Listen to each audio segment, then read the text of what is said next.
Hi, I'm Brenton Tong, Financial Advisor and Managing Director of Financial Spectrum. The new year's fast approaching and it's a great time for setting some financial new year resolutions.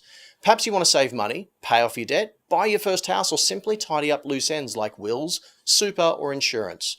Whatever financial new year resolution you're aiming for, here are my tips to set you up for success and help keep you on track.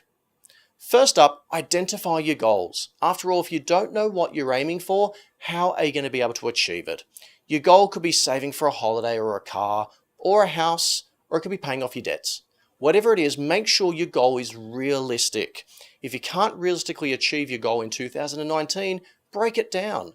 The sooner you start, the easier it will be to achieve your end goal. Secondly, understand your spending habits.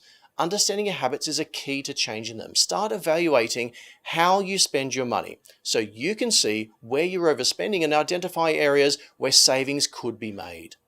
Once you establish how much you spend on your basic expenses, it's easy to see how much you can realistically save towards your financial goal. My next piece of advice is to break down your goals. Saving $150,000 for a house deposit can feel overwhelming and you might feel like you'll never get there. But if you break the goal down into bite-sized pieces, for example, 30 parcels of 5,000, it's going to feel much more achievable.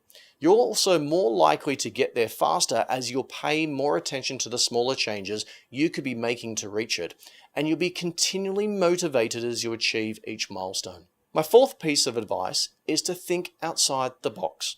Henry Ford once said, if you always do what you've always done, you're always going to get what you've always got. If you've struggled to get where you want to be financially, it may be time to look at alternative ways of getting there.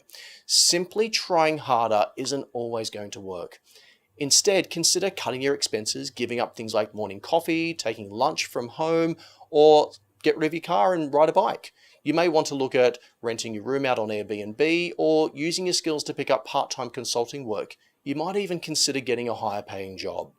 Or you can look at cutting fees or subscriptions or speaking to your financial advisor about ways you can lower the amount of tax that you pay. Now you've got to make sure that you leave room for fun. Just because you've set some really solid financial targets doesn't mean you should give up on life's pleasures. Life's a journey and you're more likely to give up on your goals if you don't allow yourself to have fun along the way. It's about balance and moderation. Spend less, earn more. Focus on value rather than absolutes and reward yourself when you hit your milestones. Now finally, don't be afraid to reach out for help. Many of us start the year with great intentions, but often things get in the way as the year progresses. We can help you keep track to achieve your goals.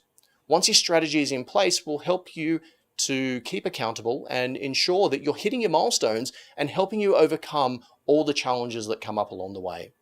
Areas which we commonly help our clients with are getting direction, building a strategy, saving to buy a home or a property, creating and maintaining a budget, paying off your debt, consolidating your super funds, lowering your fees, getting better returns, and ensuring you and your family are protected with insurance.